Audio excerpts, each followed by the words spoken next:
Hello, everyone, and thank you for joining in. This is going to be the first episode of 3 videos, and the reason why is I bought an incredible, amazing, phenomenal collection. This was a lifelong collection of over 50 years, and in the light box today is only a very small sampling of the costume jewelry that came out of this estate.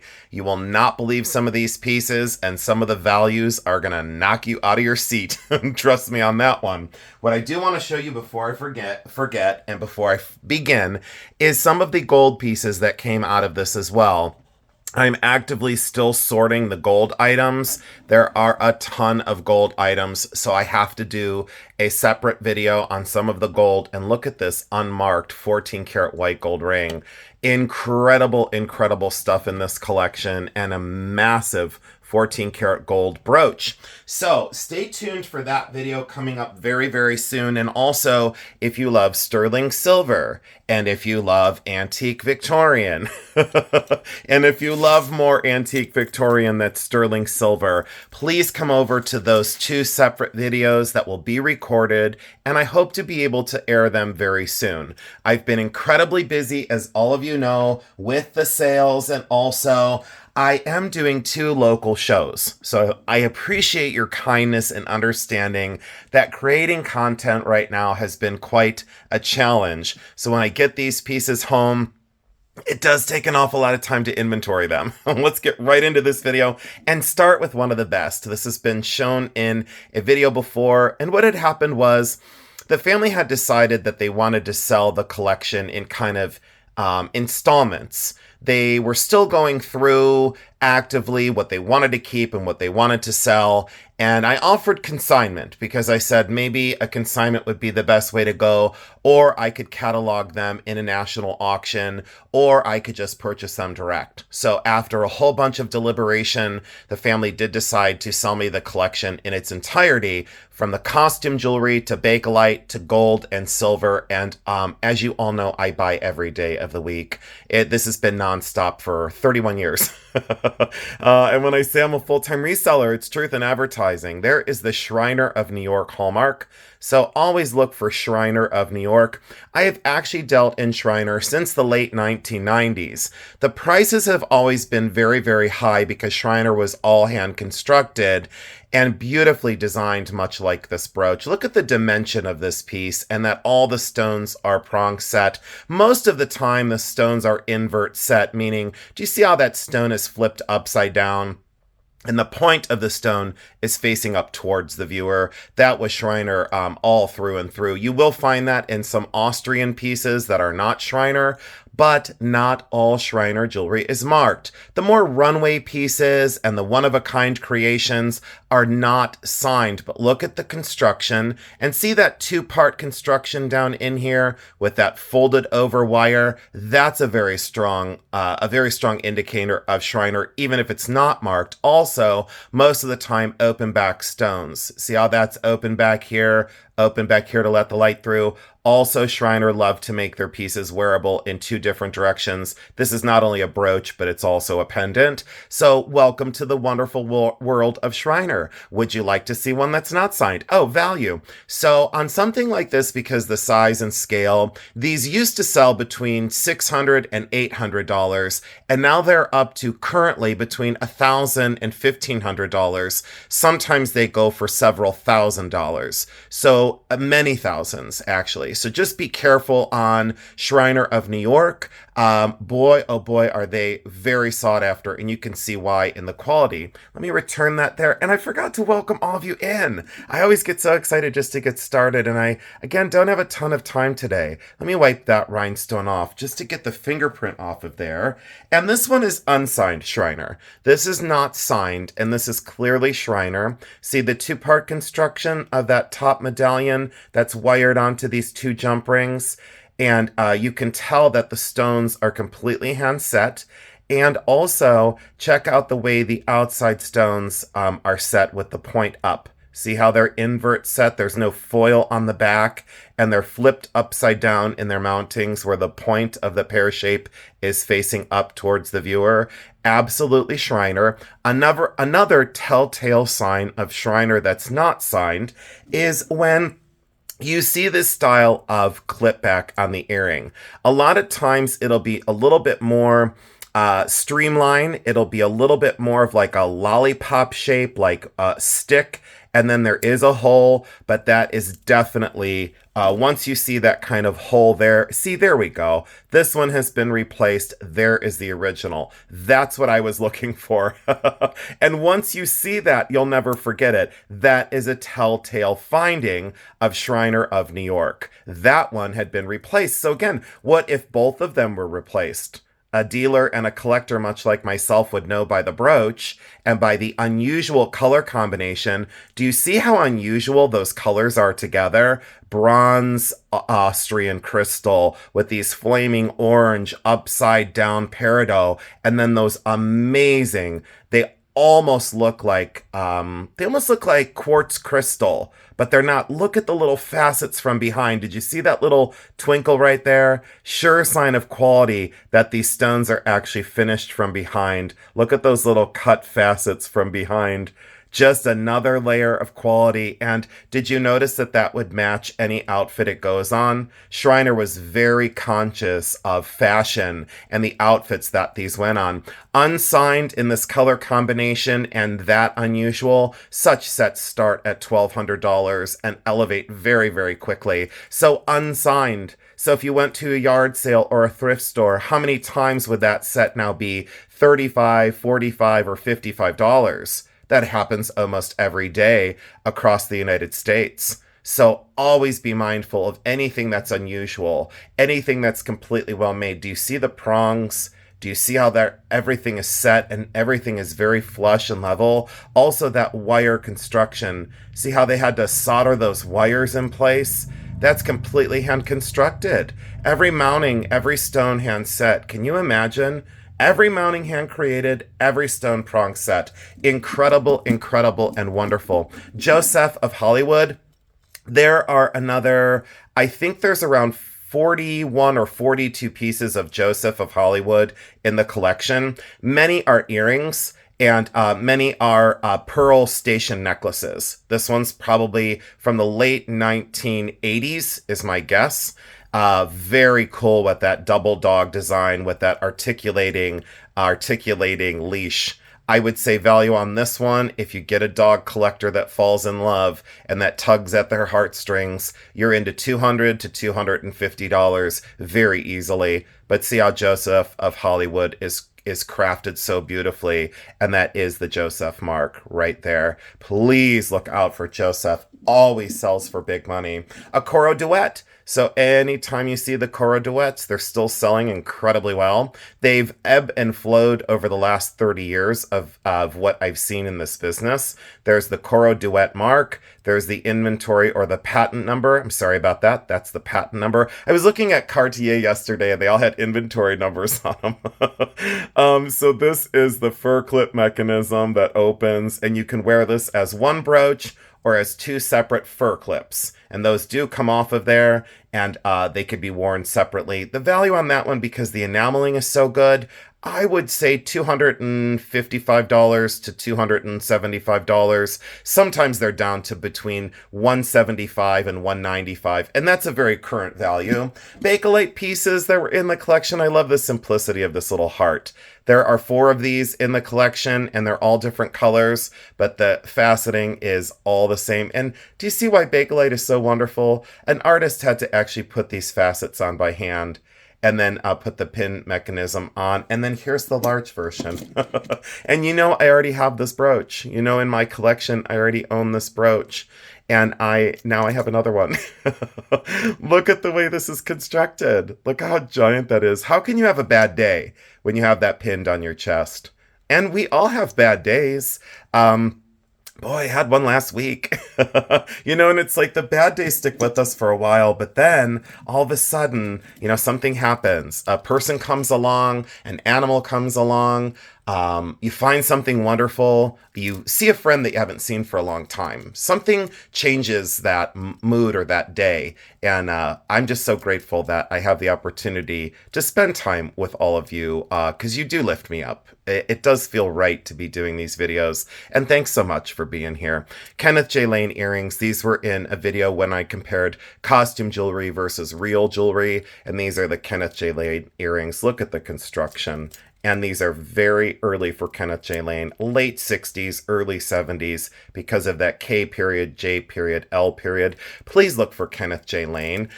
It has always been sought after. It has always been higher quality, and the prices are always more significant. Years ago, I would sell a pair of earrings like this for around $1,000. Now they're down to around $500 to $700. So they have trailed off just a little bit, but that's the ebb and flow of values with costume jewelry, supply and demand. It comes down to simple business practices, and in resale, you just got to stay current on your values. Bakelite in the center here, chrome that goes through it. I hope to be able to get the Bakelite video done within the next few weeks. I've been so incredibly busy, but I wanted to do a transparent and deep dive on Bakelite, why it's desirable, how to spot fakes, what to avoid, and how to construct a collection that you're proud of and that is genuine and authentic. This brooch, I would say from the late 1930s, that combination of metal and Bakelite,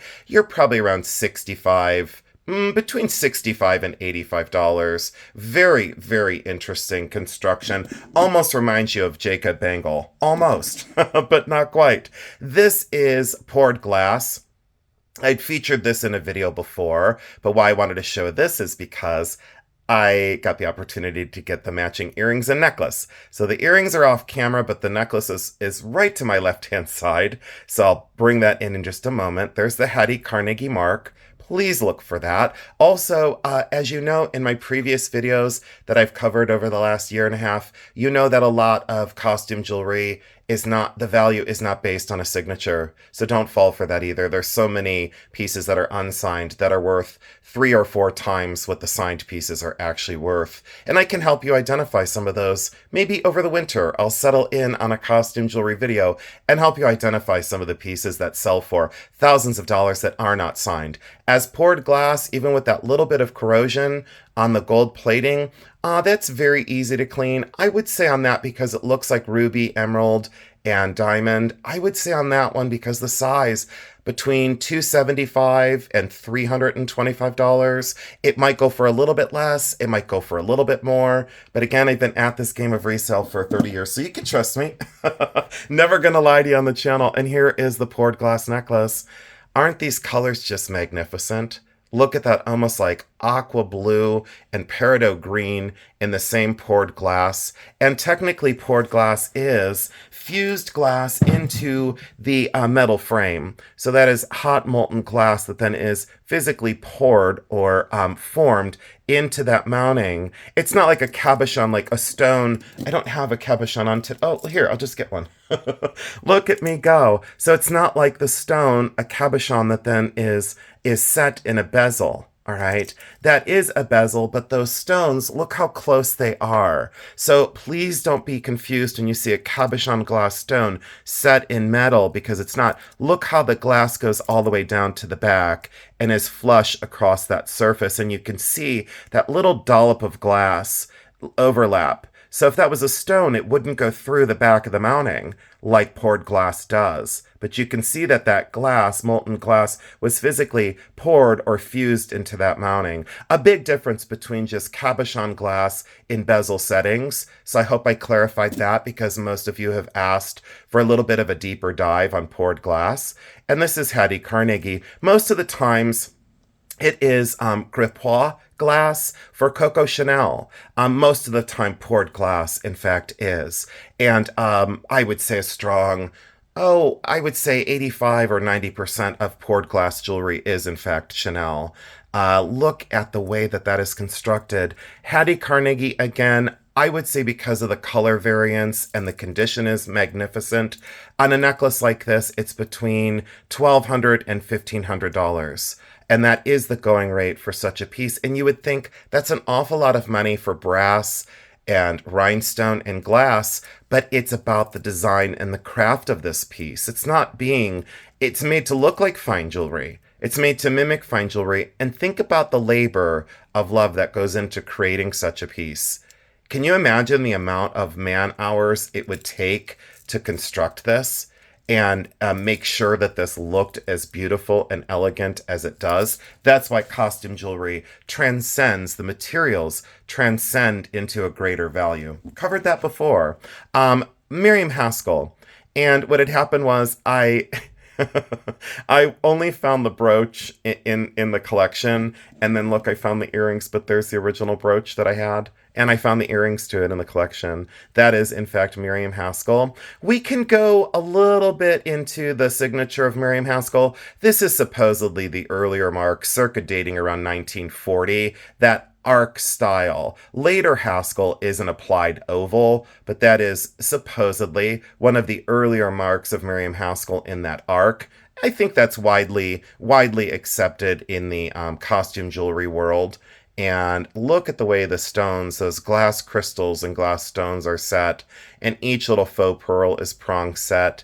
Those are flat-backed rhinestones, and then look, they're wired into place. See all the little wires on there? Can you imagine the labor that it takes? Because some people say, I don't understand why costume is so expensive. Well, it's so expensive because look at that luscious end result. The earring backs are, in fact, signed Miriam Haskell. So always check your earring backs. There's the Miriam Haskell mark. And just make sure that the earrings snap closed. Make sure that they're very sound and snap closed. A lot of times it's a little bit difficult. A lot of times it is difficult to repair that mechanism on the clip back. So check that out for Haskell. Circa dating 1940s, a set like that years ago was $900. Now it's probably $400 or $500. So that has come down a little bit, and I'm not sure exactly why, but I would say that it's probably going to go on the rise again.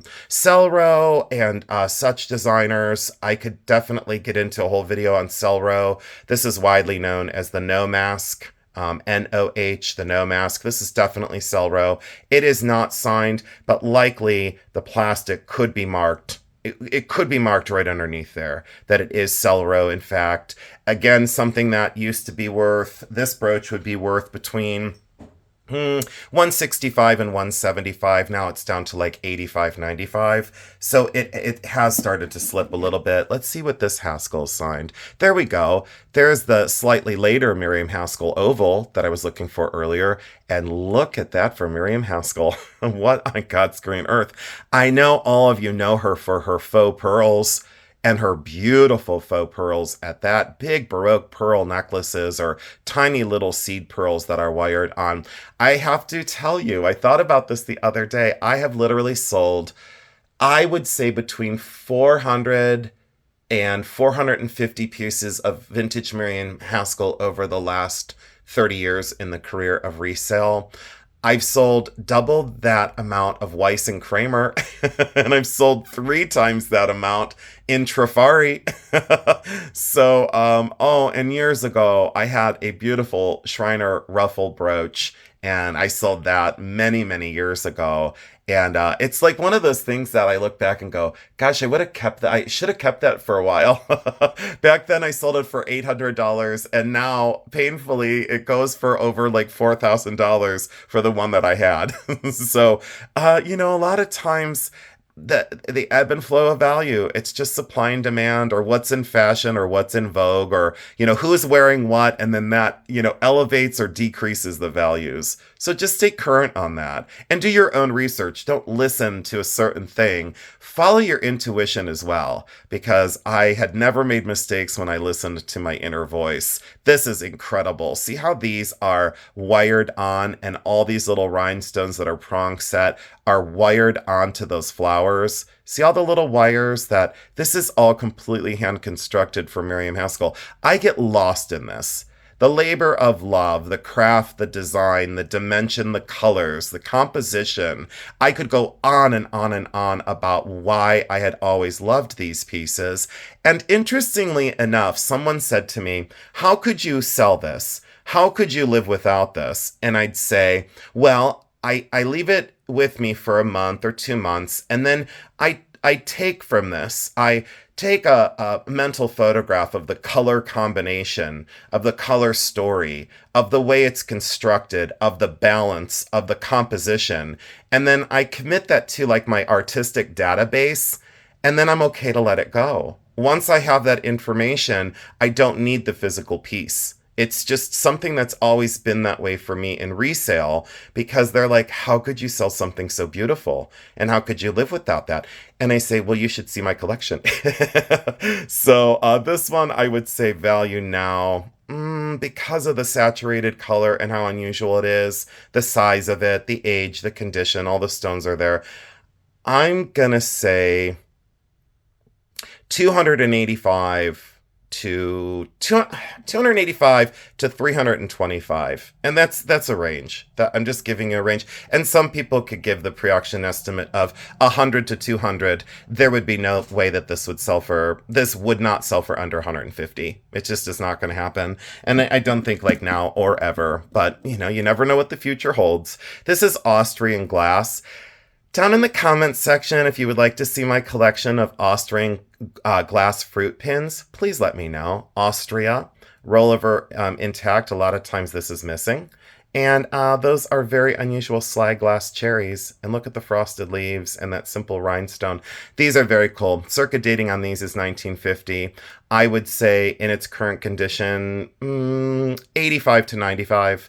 And years ago, those were only selling for like 45, 55. So those have gone way up in value. One of my favorite brooches of the collection. This is Deen. I will do a deep dive on some of my favorite designers. This one makes me smile. Can you tell I'm like ear to ear over here? I just absolutely love this brooch. And I guess I could say safely that of the collection, I'm going to keep 3 pieces, and this is one of the 3. So that is going to be committed to the permanent collection. There's something just so magical and incredible. This goes with every outfit. The stones are high quality. I love the dimension. I love the layers, the craft that this took to put together. Mimi Deen is just, oh boy, what a story I've got for you. And I've had the belt buckles, I've had some earrings, I've had brooches, but I've never had one this truly incredible. I do have a dragonfly brooch of Mimi Deen in my collection. It's been with me for 25 years, and I would think this is probably going to stay with me for another 25 years. Look at that craft and the way that this is put together. Incredible for just costume jewelry. And I put, just in quotes. I'll tell you, it's been an honor to be able to deal in these pieces for over 3 decades. This is Bakelite. And I do love that, strong clip. It is a dress clip. This was never a shoe clip. This is a dress clip. And I loved this kind of alternating color, almost in the Philadelphia bracelet colors. Not quite there, but this would definitely go with the Philadelphia bracelet. And someone said, do you have a Philadelphia bracelet? I said, no, I don't. I have 3 of them. I have the Philadelphia in, I think, almost all colors. So I know I'm spoiled. What can I say? The value on that one, I would say 55 to 65. On the Mimi, because I love it, it's going to be tough for me to value. But if you found that out in the wild, because it's clear stones, I would say $250 to, if someone was crazy enough like me, maybe $450. That would be that one. I think this one is the Coro version. And again, I hope you stay tuned for the coming videos from this collection. This is episode 1, and I don't know if they're going to air in chronological, so maybe this is going to be episode 2. But at the recording, this is the first one. I reached for the costume today. I was just in that mood, that playful, colorful, fashion-forward mood. I just felt refreshed by this collection, and it made me smile. I do believe that this is Coro. I don't remember if it's signed. There we go, right there. Let me make sure this is Coro. How embarrassing if it's not. It's not MB, I know that much. No, this is Coro. I had it right. That's another thing I always tell you. Don't doubt yourself. Please, when you're out there, listen to your intuition and maybe close your eyes and listen for Jason's help. This is Coro, Coro. So that's an early Coro brooch. Years ago, these were not selling well. I could have bought this brooch 20 years ago for as little as $25 or $35. Now I can't touch these for under $200. It just doesn't happen. There are a few stones that have turned color. They went that gray and yellow. That's because moisture got underneath these stones and flipped the foil, and got in between the foil and then miscolored the stones. A lot of people like to replace those. I do not, because I like my pieces to look their age. If you want to replace those, I most certainly am going to do a video to show you how to replace those. And the glue that I use is archival, but it's also reversible, because someone had called me out and they said, why don't you use like this or that? And they were saying name brands. And I said, the reason why I don't use those is you can't undo it. You can't, like down the road, if you find a better epoxy, you can't undo it. It's already cemented in place. So that's why I use just different glue than everybody else. I've always done things different, but I've always done things technically correct. This is the large sailfish pin. Look how happy. Look how absolutely happy. Spelter or pot metal and lucite. And it's a jelly belly. So whatever fabric you were wearing, let's put that on a different color. Do I have another color somewhere close? Look, I have all this stuff in my house and I don't have another color. Oh, let's see it on let's see it. Listen to me, I'm quite the salesman. Look at on lime green. See how he turns lime green? So he'd match any color of your outfit. He'd match every color of your outfit. I love the construction that they actually went in there and made this tiny little metal fin and then riveted it to the lucite and tap and dyed it down in there.